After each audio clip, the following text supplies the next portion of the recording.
La perseverancia, dice Pablo, produce entereza de carácter.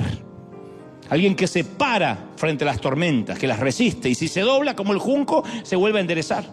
Y la entereza de carácter produce esperanza. Ese es el camino hacia la esperanza. Empieza con la adversidad. Todos oramos para tener esperanza, pero sin adversidad no se consigue tener esperanza. Obviamente a todos nos gusta una vida normal, sin alteraciones. Pero a todos, sin excepción, en algún momento nos llega una temporada de crisis. Quien diga a mí nunca me llegó una temporada de crisis, o está mintiendo o vive dormido, porque la crisis llega. Tal vez un colapso económico, un ser amado que parte a la eternidad antes de tiempo. Cuando digo antes de tiempo es que no se va de viejito, sino que un accidente, un infortunio, una tragedia nos lo quita. Nos descubren en un análisis de rutina que tenemos un tumor maligno que hay que empezar a tratar. O nuestro hijo toma un camino que deshonra todo aquello que le enseñamos y todo aquello en lo cual creímos, y de repente nos deshonra. No queremos ni que miren las redes sociales de nuestro hijo porque nos avergüenza. Cierta vez yo conocí a una mamá que el bebé que tenía en su vientre le habían diagnosticado grandes defectos cognitivos. Y los amigos no sabían qué decirle. Entonces algunos decían, no, el bebé está sano, tienes que confesarlo, tienes que tener fe. Y oraban por la pancita de la mamá. Y todos se pusieron a orar y el bebé no nació sano, como suele pasar. Entonces algunos decían, miren que los ateos, los inconversos, los están observando. No lloren, no se entristezcan, muestran que tienen gozo y victoria. Otro decía, Dios los debe amar mucho, los ama demasiado, por eso les dio un hijo retardado, porque los ama mucho. Ni siquiera te voy a decir lo que sintió esta pareja con ese comentario tan ridículo, ¿no? Lo que les provocó.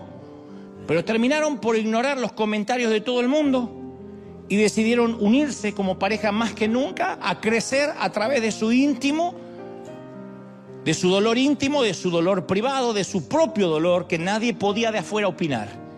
Hoy ellos afirman que no renunciarían a ese crecimiento maravilloso que tuvieron como pareja, como familia, por tener un hijo más saludable. No lo cambiarían. Y no lo dicen como resignados. Ellos dicen que esa experiencia los hizo mejores personas. Sacó la mejor versión de sí mismos. Claro, a nadie le gusta ver a un hijo enfermo, o con una minusvalía, o limitado. Pero cualquier crisis, sea lo que sea, nos lleva a un embudo, a una pregunta. ¿Sobre qué puedo edificar mi vida de manera que las circunstancias no me roben la felicidad? ¿Sobre qué tiene que estar edificada mi vida para que pase lo que pase, yo siempre siga teniendo gozo? Los investigadores observaron que las personas que son capaces de enfrentar la adversidad terminan siendo más fuertes que antes. Hay toda una generación de cristal que se ofende por cualquier cosa, que un vientito ya, no voy mal a la iglesia porque me miraron mal, me sacaron mi asiento. Que acá no pasa, pasa en el otro servicio. Pero hay otra generación que se ha hecho fuerte, a fuerza de que de golpes. Y así como existe el estrés postraumático, los investigadores hablan del estrés o del crecimiento postraumático. Del crecimiento postraumático, los traumas que hacen que nos desarrollemos, que tengamos otro carácter. Y estos investigadores sostienen que la adversidad conduce al crecimiento. La adversidad nos hace fuertes, o sea, la adversidad nos lleva a crecer más que ninguna otra cosa que pueda existir. La adversidad es lo que nos hace crecer.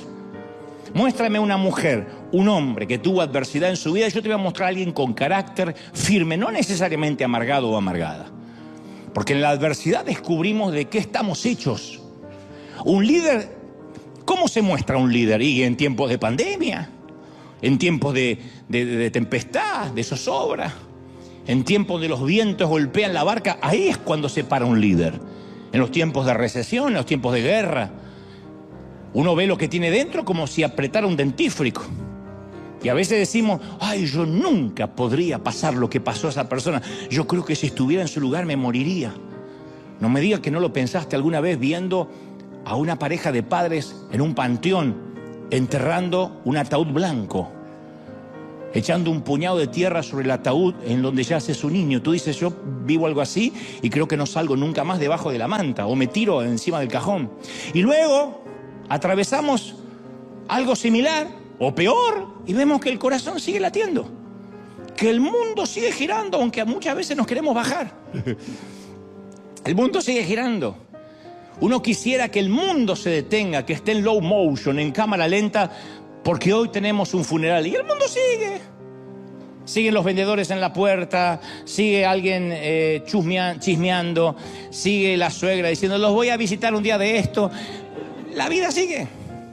Pero no sabemos lo que somos capaces hasta que tenemos que hacerle frente. Hasta que finalmente nos fajamos y le hacemos frente. Y en la adversidad, ¿qué aprendemos? A sobrevivir, a mantenernos respirando, gente, que no es poco. El que no aprendió eso durante el 2020 no estuvo aquí. El 2020 nos enseñó que había que seguir respirando. No había otra prioridad. No era mantener ni la piscina, ni pagarle al jardinero, ni tener una mascota nueva, ni comprarse un bote, los que tenían dinero, o trabajar. Era mantente respirando. Caramba, que no es poco. Trata de respirar. Y apenas teníamos una complicación en los pulmones, ya teníamos un pánico. ¡Ay, me voy! Porque había que respirar. Mantente respirando. Mantente respirando significa tienes que atravesar esta situación. Como decía el primer ministro británico Churchill, cuando estés atravesando el infierno, por el amor de Dios, sigue caminando. Nadie acampa en el infierno, tienes que seguir caminando. Dios podría haberle permitido a Abraham que se quedara en Ur, a Moisés que se quedara a vivir plácidamente en la corte del faraón como si fuera el príncipe Carlos en Buckingham. Podría haberle apartado a David de Goliat, que nunca se lo encontrara, a Sadrach, Mesach y Abednego del horno de fuego, a Daniel le podía haber quitado el foso de los leones, a Elías le podía haber evitado conocer a Jezabel, esa hermosa mujer, a Nehemías de la cautividad, podía haberle a Juan el Bautista evitado a Herodes, a Esther de ser amenazada, a Jeremías de ser rechazado, a Pablo de naufragar. Pero Dios utilizó todo ese crisol de pruebas, ese tamiz, ese colador, para producir en ellos perseverancia, resiliencia, carácter. Y permíteme ser brutalmente honesto, que no es lo mismo que bruto y honesto. Brutalmente honesto. Porque uno creen que hay que ser bruto y honesto y ofenden a todo el mundo. No, brutalmente honesto. Es un tema de semántica. Yo, como todo el mundo, detesto las crisis. No voy a hacer una apología en favor de las pruebas, yo las detesto. No tanto por lo profundo del dolor, sino por lo mucho que dure ese dolor. Yo sé que gracias a las crisis, me imagino, digo, que me he vuelto y me sigo volviendo más humilde, más sabio, más flexible, más comprensivo, porque eso producen las crisis. Pero a mí me deja un mal sabor de boca. No creo que haya alguien acá que diga que a mí me encantan las crisis, no creo. A menos que le guste que le peguen con un látigo y otras cosas. Pero si no, no. A mí no me gusta. Todo cristiano va a ser zarandeado. Ese no es el asunto. Muchas de las dificultades que nos enfrentamos son permitidas por Dios de manera deliberada, como un test, como un examen en el colegio. De manera deliberada. Nadie va al colegio y dice, uy, tropecé y me caí con un examen. No, es deliberado. El asunto no es si vamos a ser zarandeados, el asunto es cómo vamos a salir de ese zarandeo. En un momento Jesús ora por sus discípulos en Juan 17:15 y dice, no te pido que los quites del mundo, sino que los protejas del maligno. No pide que seamos sacados del mundo, Jesús, que nos ponga en una burbuja, en un invernadero, que nos meta en Neptuno, en Plutón, o que vivamos en una suerte de membrana plástica evangélica. Lo que pide es que Dios nos proteja en medio de las crisis que sí o sí vamos a vivir. Esto no lo pega nadie en la nevera ni en sus automóviles, pero en el mundo tendréis aflicción. Después dice, confiad, yo vencí al mundo, pero es una promesa, van a tener aflicción. Seremos zarandeados. Tenemos que saber qué va a suceder. Lo único que no sabemos cuándo va a suceder. La buena noticia es que somos zarandeados con un propósito, por algo nos pasa. ¿Por qué? Porque Dios quiere producir en nosotros carácter, resiliencia, como nosotros con los hijos. A ver, hijo, prueba de hacerlo tú solo, hasta para enseñarnos a andar en bicicleta. Yo recuerdo cuando no me caí de la bicicleta, me caí de la confianza. Mirá qué profundo. Mi papá dice, vamos a andar en bici. Yo tenía las rueditas esas que están atrás que te sostienen. Y mi papá dijo, ya es hora de quitar las rueditas. Tienes 18, no, 5 o 6 años. Bueno, pero si me vas teniendo, y mi papá me iba teniendo así, vamos, vamos, vamos. Nunca me sueltes, nunca me sueltes, jamás, me dice mi papá. Me doy vuelta, mi viejo allá con mi hermano hablando. Y dice, y me caí. No me caí de la bici, me caí de la confianza. Entonces, recuerdo que eso me enseñó a mantener el equilibrio, a que no podía pretender que papá fuera toda la vida sosteniéndome la bici detrás mío. Y como eso, un montón de avatares de la vida que iban a venir, que tienen que ver con el carácter. Y los que hemos sido zarandeados, salimos del proceso más sabios, poquito más sabios, porque conocemos nuestras debilidades, nuestros puntos fuertes, nuestros puntos débiles. Mira, yo te voy a revelar el secreto más guardado del liderazgo cristiano, y con esto me van a querer quemar mis colegas, pero te lo voy a revelar. Antes de revelarte ese secreto, te quiero contar que para ciertos motores, si acaso la mayoría, existen muchos combustibles, muchos. La gasolina es un combustible volátil. Los autos que compiten para ganar carreras quieren que tenga la gasolina más combustión y le añaden óxido nítrico a la mezcla para que tenga más combustión, más explosión. El petróleo es otro combustible, aunque no tan explosivo como tampoco lo es el diésel que usan los tractores. Algunos combustibles son muy buenos y otros son destructores. Todos son inflamables por naturaleza, todos producen cantidades incalculables de energía, pero hay algunos que van destruyendo el motor por dentro y le van acortando la vida cada vez que lo encienden. Por eso los motores de los autos que corren carrera tienen que ser rectificados continuamente, cambiados continuamente, porque los va comiendo por dentro. Y este es el secreto más guardado del liderazgo cristiano. Cuando comenzamos a servir al Señor, no todos usamos el mejor combustible. Por ejemplo, algunos usan un combustible llamado codicia, que puede mover a una persona y a un ministerio completo por años. Su gasolina es la codicia. Quiero más, quiero una iglesia más grande, quiero más dinero, quiero más autos, quiero más vacaciones. Hay otros combustibles como la inseguridad, el orgullo, el espíritu de competencia, la necesidad de reafirmación, que me vean, el que dirán. Y esas cosas pueden mantener a los líderes en pie algunos años, pero no logra producir en ellos carácter ni mantenerlos hasta el final. Son los que preguntamos por ellos y ya no sabemos más. Están 2 años, 5 años, 10 años en el mejor de los casos, y después no nos enteramos más de ellos, porque la gasolina los consumió por dentro porque no era la correcta. Filipenses 1:15 dice, algunos a la verdad predican a Cristo por envidia y por contienda, dijo Pablo, otros de buena voluntad. Pero algunos tienen como gasolina la envidia. Algunos salen a predicar todos los días por contienda. Me voy a parar tras el púlpito a atacar a aquel pastor. Y predican. Y la palabra no vuelve vacía, y algunos son tocados, pero su combustible los va corrompiendo por dentro, los corroen. Y algunos son tan poderosos, esos combustibles, que los líderes los sacrifican todo en el altar que ellos mismos crearon en su ego, a su ego. Y los va consumiendo. Ahora, todos queremos servir a Dios, pero en el fondo, todos en algún momento hemos usado diferentes tipos de combustibles. Si no, no habría gente que se va de las iglesias, como aquí, que dice, me voy porque no me dejan servir. No, se van porque aquí no los ven servir, que es diferente. Lo que quieren es que lo vean servir, porque para servir hay mucho. Lo que pasa es que si quieres que te vean, es un combustible incorrecto que te va a corroer.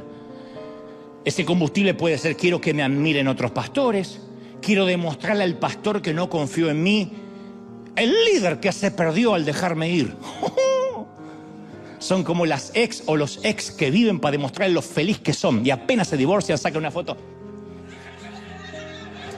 Me hice las nalgas, ya está, con mi parte del divorcio y la jeta.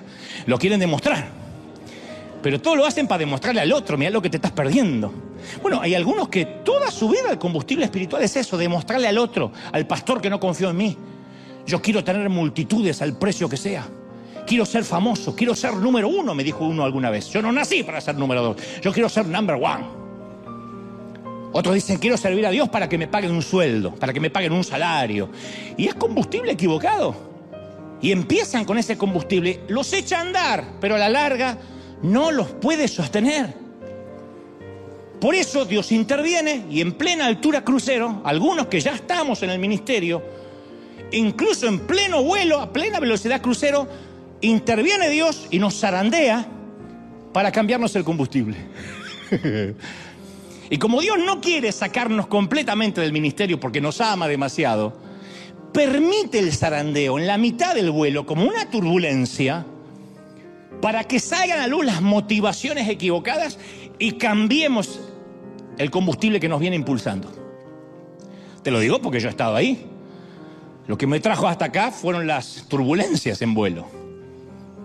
Yo también comencé, aunque diciendo quiero servir al Señor, inconscientemente para que me vean, para demostrarle a mi mamá, a mi papá, a aquel pastor, a aquel que yo puedo, que... Y de repente ese combustible te empieza a corroer. Y en plena altura crucero viene el zarandeo. Pedro seguía a Jesús, pero el zarandeo iba a cambiarle el combustible para que pudiera sostenerse luego de la resurrección y la persecución que iba a venir. Porque solo una motivación correcta, solo el verdadero carácter es lo que nos va a sostener hasta el final. No hay otra cosa que te sostenga. Vas a comenzar a servir en la iglesia y te van a ofender, porque en la iglesia trabajamos con organismos vivos, con gente que ofende. ¿Por qué? Porque tú ofendes, porque yo ofendo, porque todos ofendemos. Y el que dice, al final en la iglesia hay más gente peor que afuera. ¡Lógico! Acá están todos enfermos. Y acá hay gente que ofende, gente maleducada, gente neurótica y de la otra. Y esa gente viene y te va a ofender. ¿Qué te va a sostener? El carácter. No que te traten entre algodones, el carácter. Por eso insisto, no tenemos que orar para que Dios nos libre de ese proceso, sino que aprendamos a atravesar ese proceso del zarandeo. Es la prueba, pero es una prueba dentro de un ambiente controlado. Es un test que no se le escapa de la vista a Dios. Es un ambiente controlado. Es un proceso, el zarandeo, que está bajo el estricto control de Dios. Es similar a lo que en el campo del aprendizaje los expertos llaman la curva J. La curva J. ¿Cómo se hace una J? ¿Cómo se escribe una J? Ellos dicen que nuestro crecimiento opera de la misma manera que se dibuja o se escribe una J. Un descenso antes de elevarse. Nadie creo que escribe la J al revés, así. Puede haber algún raro, siempre hay un raro, pero la mayoría es así. A mí me gusta pensar en la curva J como la curva Jesús. Que Jesús siempre nos va a llevar a un crecimiento, pero antes del crecimiento nos tiene que forjar con varios fracasos. Siempre hay que bajar para luego subir. Si no, uno sube de golpe porque tiene el combustible equivocado como un auto de carrera y se va corrompiendo, se corroe por dentro. Pero lo medular de este mensaje es, si Dios nos va a meter en la curva J, en el zarandeo, o va a permitirla, ¿a quién Dios va a usar para esa curva J? ¿A quién? En Lucas 22:31 hay una pista. Simón, mira que Satanás ha pedido zarandearlos a ustedes como si fueran trigo. Pero yo he orado por ti para que no falle tu fe. Y cuando tú hayas vuelto, fortalece a tus hermanos. No se pierdan esto. Jesús le dice a Pedro que Satanás los pidió para zarandearlos como se zarandea el trigo en la era, para separar lo bueno de lo malo. Ese es un zarandeo, separar lo bueno de lo malo, cambiar el combustible. Y acto seguido, Jesús anima a los discípulos diciendo que ha orado por ellos para que su fe no falle. Nunca esto me pareció a mí tranquilizador. A mí me hubiese gustado algo como: yo he puesto una orden de restricción a Satanás. Algo como predican los pastores empoderadores de ahora. Dios puso un cerco para que el diablo no te toque y no te va a tocar y no te va. A mí me encantaría eso. A mí me... Pero no es lo que dice. Jesús no va a poner una orden de restricción, no va a evitar el zarandeo. Y luego añade, cuando hayas vuelto, fortalece a tus hermanos. No dijo, si llegas a salir de esta, espero que por lo menos seas un fortalecedor. No vas a salir. O sea, deja claro que el zarandeo del enemigo está plenamente controlado y monitoreado por Dios. Siempre Dios tiene un plan. En otras palabras, Pedro, yo estoy orando por ti. He intercedido a mi Padre y hemos concluido en lo siguiente. Vas a negarme 3 veces, vas a llorar. Cuando llores te vas a arrepentir. Cuando te arrepientas te vas a convertir en una roca. Y sobre esta roca, sobre ese carácter voy a edificar mi iglesia. ¿Está claro? Chao, que la pases lindo. Notemos quién tiene el control.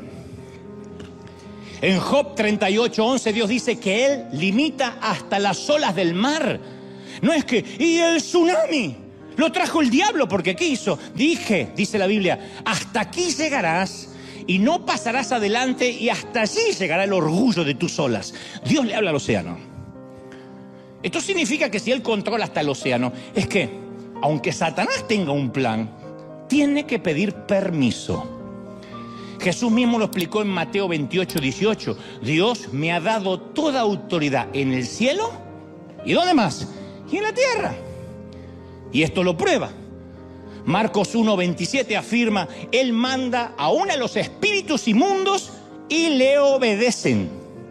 O sea, no hay temporadas en que Jesús tenga más autoridad y temporadas donde Jesús tenga menos autoridad. El lobo no puede tomar la oveja sin el permiso del pastor y el pastor solo va a permitir cierto ataque si el proceso a la larga valdrá la pena. ¿Estamos hasta ahí, sí o no? Entonces, ¿cuál es el propósito de la prueba de Pedro? Que vuelva y dé testimonio a la iglesia. Cuando vuelvas, confirma a tus hermanos. Jesús permite que Pedro sufra la prueba para que anime a sus hermanos. Entonces, nuestra dificultad, esta enfermedad de ahora, esta crisis, nos está preparando para ser una voz de aliento.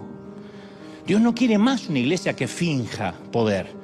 Quiere una iglesia que haya atravesado las pruebas, las crisis, haya tocado fondo y en el fondo haya encontrado roca y lo pueda contar. Allí está Jesucristo, hay roca. ¿Sí o no? Entonces, todo lo que necesitamos recordar, como dice 1 Corintios 10:13, es: vosotros no habéis pasado por ninguna prueba que no sea humanamente soportable. Y podéis confiar en Dios, que no dejará sufrir pruebas más duras de las que vas a soportar, de las que podéis soportar. Por el contrario, dice el apóstol, la prueba hará que seas más fuerte y Dios proveerá la salida para que puedas soportar. Habrá un éxito, una salida al final. O sea, dentro del plan de Dios, el diablo es un simple servidor, nos guste o no, le guste o no. Digo nos guste o no porque hay algunos religiosos que no les gusta darle mucho poder al diablo. Ahora, convengamos que el diablo no quiere ser servidor de Dios. No se levanta a la mañana, se pone los cuernos y dice, qué gana de servir a Dios. No es así. No tiene la intención de servir a los propósitos de Dios. Nada le gustaría más que levantar su propio reino. Pero no puede. No puede tener total autonomía, no puede. Y cada vez que el pobre procura el progreso de su propia causa, termina promoviendo la causa de Dios. Ese siempre fue el patrón del diablo en toda su existencia. ¿Se acuerdan de Sara, la esposa de Abraham? Dios le prometió un hijo, ella no podía tener hijos, era estéril. No solo ella tenía un problema, él también era el problema de la vieja y del viejo, porque había que haber doble milagro, y ustedes me entienden. Durante mucho, ¿qué hizo Satanás? Usó la cuna vacía para agitar la tensión, la disensión, la duda. El enemigo quería que Sara no confiara en Dios. Y le salió el tiro por la culata. Porque la maternidad de la anciana de 90 años dejó un legado a las generaciones que dice que Dios siempre guarda lo mejor para el final. Que aun cuando estés viejecito, viejecita, Dios te puede sorprender. ¿Y Moisés? ¿Qué me decide Moisés? Satanás y sus hordas celebrando el día que el joven príncipe tuvo que huir de Egipto. Pensaba que había hecho descarrilar el plan de Dios cuando en realidad jugó a favor de Dios. Dios usó la derrota y el desierto para entrenar a Moisés. Y Daniel. Satanás celebraba cuando se llevaban cautivos los jóvenes de Jerusalén. Dijo, ya está, aislé y puse en cautiverio a los jóvenes más piadosos. Nuevamente el efecto boomerang. Lo que Satanás pensó que era cautividad, Dios lo transformó en realeza. Y Pablo, Satanás esperaba que la prisión lo iba a silenciar. Y sí, la prisión silenció su púlpito, pero desató su pluma. Las cartas a los Gálatas, Efesios, Filipenses y Colosenses fueron escritas desde la cárcel, desde la celda. O sea que Satanás ayudó a que se escribiera el Nuevo Testamento. El ganso ayudó a que se escribiera gran parte del Nuevo Testamento. Pedro es otro ejemplo. Trató de desacreditar a Jesús, Satanás, haciendo que Pedro lo negara. Y el plan resultó al revés. Porque en vez de ser un ejemplo, Pedro, de hasta dónde puede caer una persona, hoy es un ejemplo de hasta dónde Dios puede extender su gracia. Entonces, cada vez que Satanás arma un plan, le termina explotando en la cara. El diablo es el coyote de la Warner Brothers. Cuando se lo imaginen, quiero que siempre a partir de ahora lo vean como el coyote. No lo vean con alas rojas, con cara de suegra. No, tiene la cara del coyote. Desgarbado. Comprando marca Acme. ¿Te acuerdas los intentos fallidos del coyote de la Warner para atrapar al correcaminos? Y sus productos marca Acme. Porque deja en claro Dios quién es el que dirige la tierra. Satanás puede pavonearse todo lo que quiera, pero Dios es el que tiene la última palabra.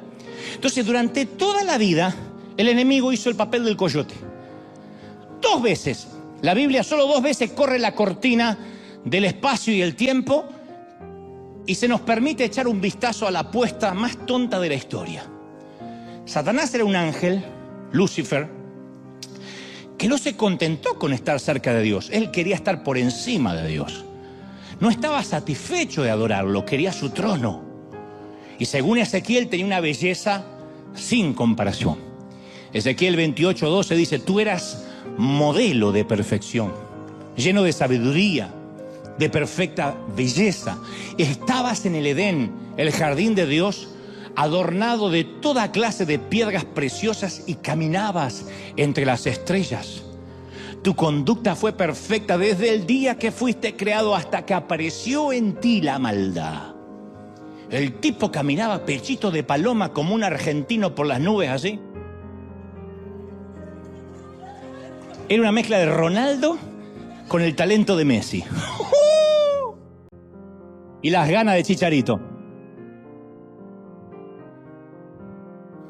Y tanto Ezequiel como Isaías, describen al ángel más hermoso que cualquier criatura, sin embargo, más necio que cualquier otro ser que haya vivido. Porque el orgullo fue su caída.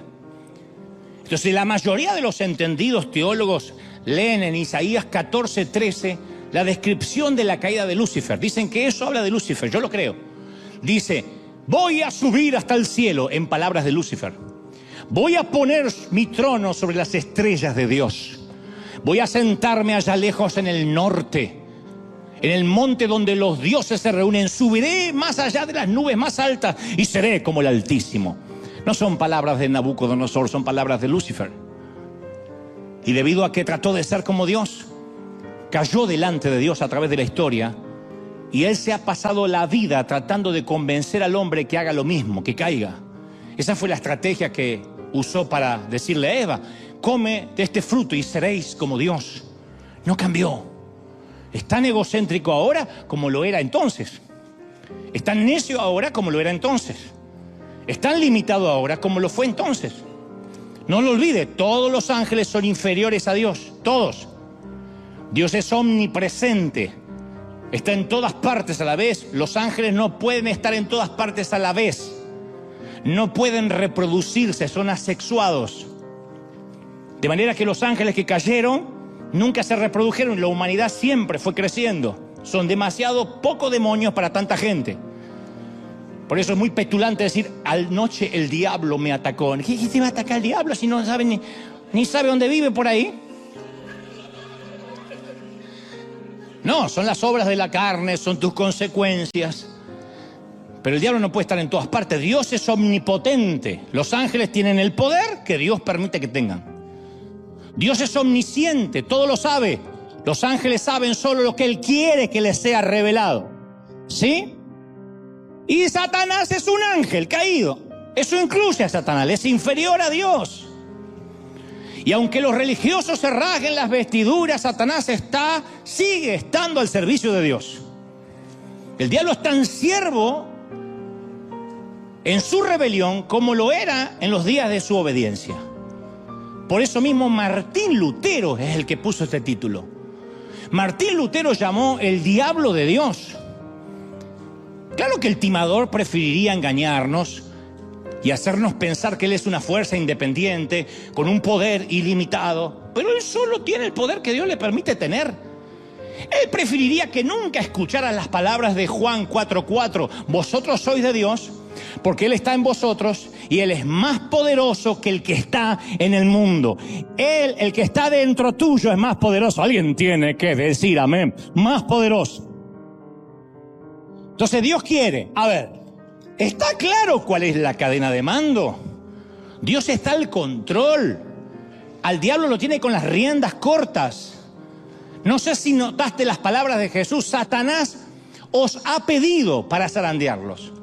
El diablo no exige, no resuelve, no decide. Él pide, suplica, solicita. Así como pidió permiso para tentar a Job, pide permiso para tentar a Simón Pedro. Satanás no hace nada que Dios no sepa. Y Dios usa a Satanás para llevar adelante la causa de su reino. ¿Cómo usa Dios a Satanás para hacer la obra del cielo? Lo usa para entrenarnos. Se vale de él para zarandearnos. Porque todos tenemos la misma enfermedad del diablo. Hasta el más dócil de nosotros, en un momento tiene un concepto más alto de sí mismo del que deba tener. En un momento a todos, no solo los argentinos, se le vuelan los pájaros. Yo he visto mexicanos agrandados y salvadoreños agrandados como zapatillas de monja. Yo los he visto.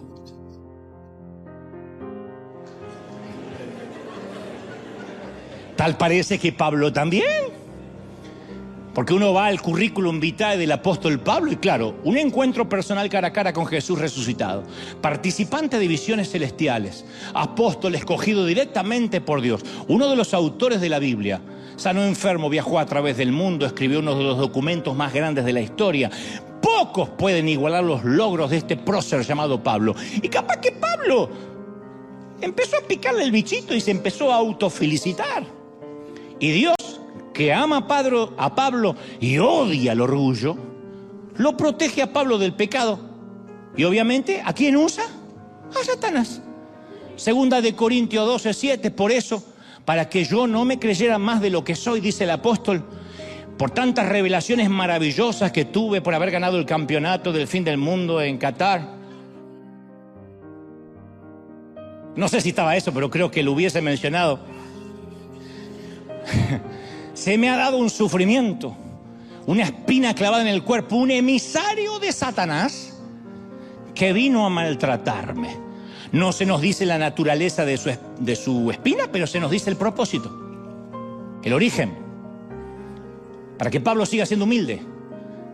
Un emisario de Satanás.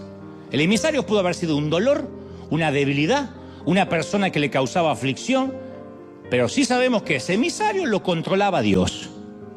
3 veces le pedí al Señor, no dijo, me puse a reprender al diablo. 3 veces le pedí al Señor que me quitara el aguijón. Y el Señor me dijo, que te baste mi gracia, mi poder se perfecciona en tu debilidad. No te lo voy a quitar. El emisario estaba mandado por Dios, no te lo voy a quitar. Dios podía quitarlo, pero le dijo al emisario, te quedas ahí. Y el emisario, mire que si quieres jefe yo me voy. No, te quedas ahí. Si quieres jefecito, no pincho más, te quedas ahí. Otro ejemplo, la tentación de Job. Job 1:6. Llegó el día en que los ángeles debían hacer acto ante la presencia del Señor y entre ellos se presentó también Satanás. El tipo se metió entre los ángeles. Buenas, ¿está Gabriel? Y dijo Jehová a Satanás, ¿de dónde vienes? Responde Satanás a Jehová y dice, de rodear la tierra, de andar por ella. Anoche estuve en la casa de esta molestándola, a la que dijo el diablo. Satanás fue directo a Dios a hablar con él en el cielo. De hecho, Apocalipsis dice que lo hace día y noche acusando a los santos. El tipo entra. Sin embargo, considera el argumento de Satanás ante Dios. Estuve viendo a Job.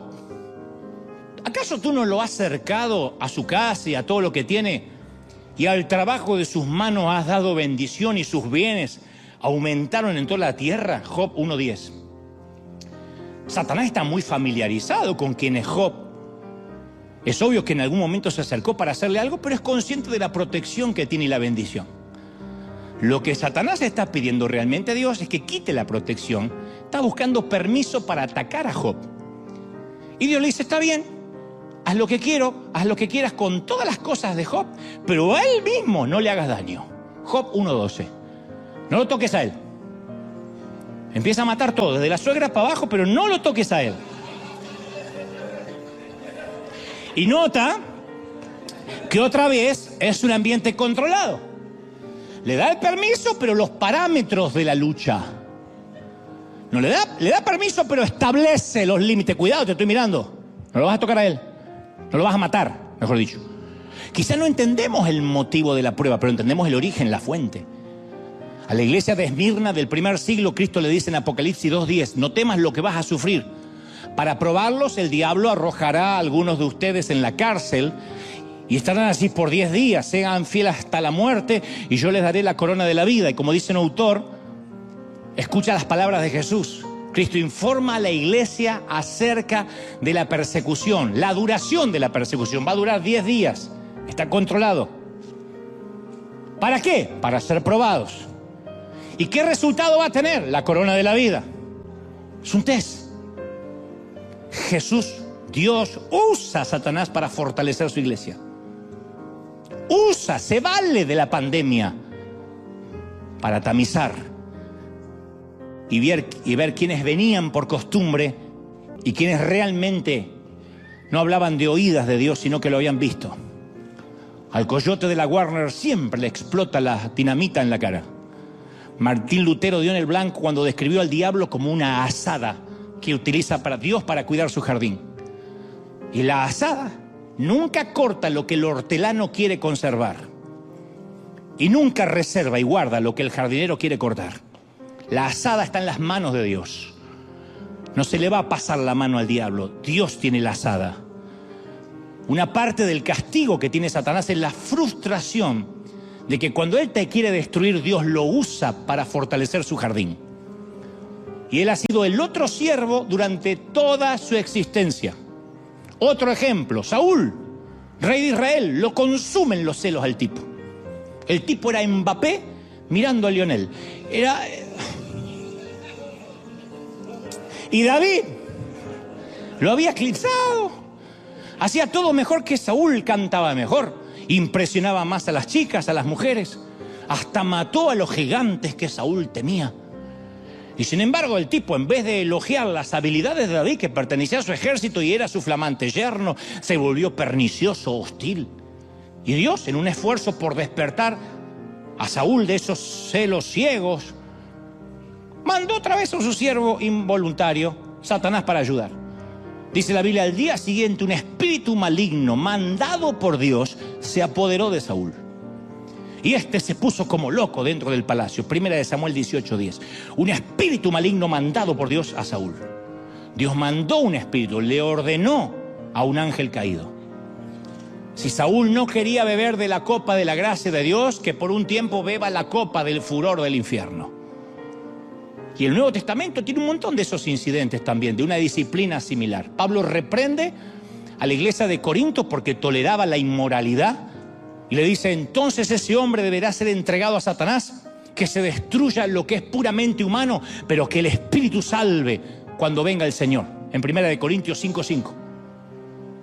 Hay una cosa semejante que ocurre en una instrucción que Pablo le da a Timoteo. El joven evangelista estaba como enfermándose de gente de líderes que influían negativamente, ¿Y cuál fue la instrucción de Pablo? Esto le pasó a Himeneo y a Alejandro, los cuales ya los entregué a Satanás para que aprendan a no ofender a Dios con sus palabras. Primera de Timoteo 1:20.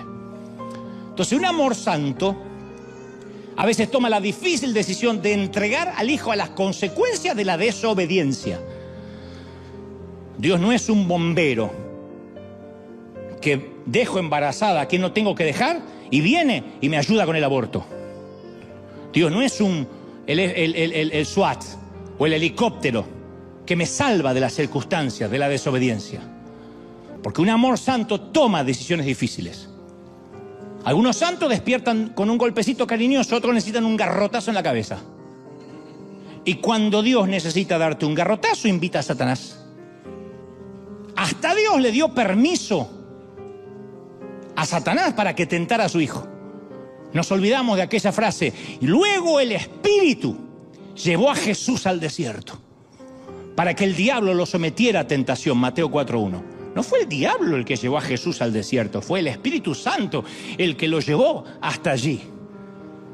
Y le dijo: Satanás, tienes permiso de tentar a mi hijo. Satanás es el lacayo de Dios. Se le llama el gobernante de este mundo, Juan 12:31, pero es un simple gobernante que responde ante un rey. Daniel 4:17 afirma: el Altísimo gobierna en el reino de los hombres y se lo da a quien Él quiere. Salmo 33:10 dice: Jehová anula el consejo de las naciones y frustra los planes de los pueblos. Así que Satanás es un lacayo con correa, un perrito bajo las órdenes de un gran Dios. ¿Qué digo un perro? Un coyote.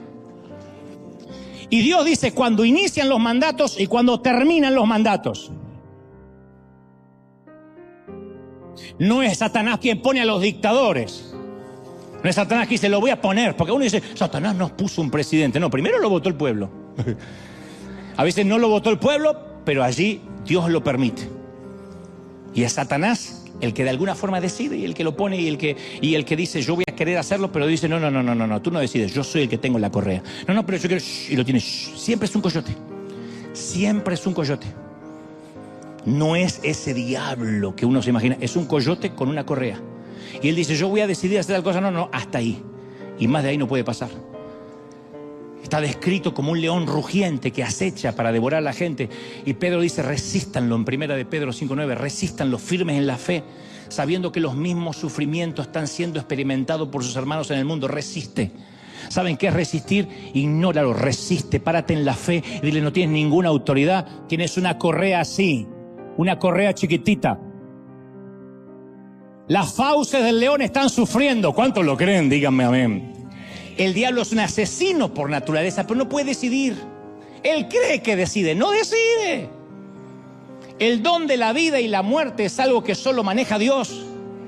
Deuteronomio 32:39, mirad que yo soy Él, fuera de mí no hay Dios. Yo mato y doy vida, dice el Señor. Yo hiero y yo sano, y no hay quien libre de mi mano.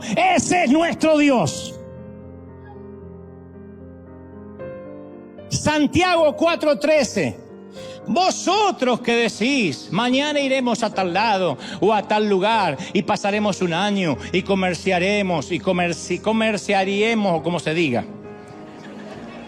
Comercializaremos, muy bien, y obtendremos ganancias. No sabéis lo que traerá mañana. ¿Qué es tu vida? ¿Eres niebla que aparece por poco tiempo y desaparece? En lugar de eso dices, tienes que decir: si Dios quiere, viviremos aquello. Si Dios quiere, haré tal cosa.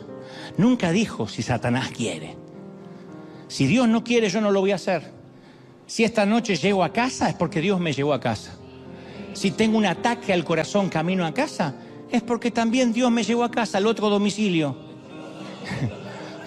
Me llevó a casa. Satanás no tiene la última palabra. ¿Estamos de acuerdo, sí o no? Y tengo más evidencia antes de terminar para demostrar que es un simple siervo de Dios. Segunda de Corintios 4:4 dice: el Dios de este siglo cegó el entendimiento de los incrédulos. Hay un Dios de este siglo, Satanás, que cegó el entendimiento de los ateos. Claro, él es un gran cegador.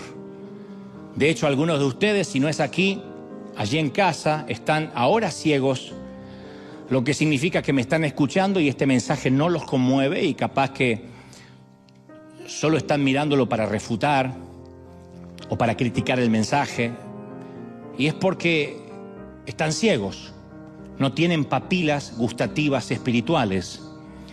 Pueden que el mensaje los enoje, pero no les despierta adoración, ni pasión, ni celo, ni amor, ni resolución por obedecer. Porque Satanás es un gran cegador. La pregunta ¿es poderoso en su cegamiento? ¿Tiene la última palabra? ¿O Dios es el que hace irrumpir la luz en la vida cuando quiere? Pablo dice en 2 de Corintios 4:6, de las tinieblas resplandecerá la luz, y resplandeció en nuestros corazones para la iluminación del conocimiento de la gloria. Cuando Dios se propone encender luces en tu corazón, no hay demonio que lo pueda detener. Dios enciende y dice, a mirar, a verme con ojos nuevos. ¡Oh! Dios domina la voluntad de sus ángeles, y eso incluye al diablo. Manda a los espíritus malignos y obedecen. Por lo tanto, si desobedecen es porque Dios quiere que desobedezcan. Les permite desobedecer. Si Dios permitió la caída de Satanás es porque, no porque estaba indefenso, es porque tenía un propósito para esa caída. Y tal vez hoy estemos en una temporada de zarandeo, como empecé el mensaje. Y esta temporada es de tanta importancia como la temporada de cosecha. Muy importante. Porque el proceso de zarandeo nos refina, nos entrena. Nuestra oración durante esta temporada de zarandeo tiene que ser, no pedir, Señor, no quiero ser más zarandeado, sino, Señor, ayúdame a atravesar bien el proceso. ¿Están conmigo, sí o no? Que mi fe sea ratificada. El entrenamiento de David se produjo en cuevas del desierto, no en los pasillos de mármol del palacio. El entrenamiento de José fue en las prisiones de Egipto. Moisés aprendió y se volvió humilde mientras trabajaba como pastor en las arenas del Sinaí. A Jacob se le asignó el profesor Labán como instructor por 14 años. Y cada uno de estos líderes, cuando se enfrentó a un reto difícil, tuvo la oportunidad de vengarse, de negarse, de echarse atrás o escapar. No hicieron nada de eso. David se convirtió en uno de los mayores reyes que tuvo Israel. José se convirtió en el segundo hombre de autoridad de Egipto. Moisés sacó a 2 millones de personas o 3 millones de personas de la esclavitud. Jacob se convirtió en el padre de las 12 tribus y ayudó a poner los cimientos para la gloriosa venida del Mesías. ¿Dónde? En el zarandeo, en el cambio de combustible. Y yo sé que por ahí a alguno aquí todavía le cuesta imaginar, o te cuesta imaginar que lo que estás viviendo podría resultar en algo bueno. Tú dices, no me digas, ¿de verdad? No inventes. Lo que yo estoy viviendo me estás diciendo que es el diablo con permiso de Dios. ¿Me estás diciendo que estoy en un ambiente controlado para algo? Y capaz que te cuesta concebir que esa enfermedad, que esa deuda, que esa muerte puede ser un instrumento para algo digno. Y si te cuesta todavía, te doy el último ejemplo para terminar. Yo no voy a minimizar tu crisis, pero en comparación a la que te voy a contar, tu crisis es una fiesta. Un Salvador sin pecado fue cargado de pecado. El autor de la vida lo pusieron en la cueva de la muerte. La victoria de Satanás parecía segura y por fin el diablo iba ganando por diferencia de goles. No solamente había goleado, sino que había clavado el esférico en el ángulo, pasando por encima al mejor jugador del mundo que lo había dejado tendido en el suelo. A Satanás le había salido el tiro por la culata con todo, desde Sara hasta Pedro. Pero ahora le había salido las cosas bien. Todo el mundo había visto su victoria y él ya estaba haciendo el bailecito de la victoria. Sin embargo, de repente se ilumina el sepulcro del tercer día, retumba la roca y Satanás supo que lo habían timado otra vez. Una vez más había sido la herramienta en las manos del hortelano. Aunque un día se rebeló, el pobre desgraciado nunca dejó de ser el diablo de Dios. ¿Te imaginas cómo pierde autoridad con sus ángeles? Porque dicen, jefe, cada vez que usted hace algo sale al revés. Se pasó todo el tiempo pensando que había derrotado el cielo y en realidad lo había ayudado. Dios quería probar su poder sobre el pecado y la muerte y fue exactamente lo que hizo.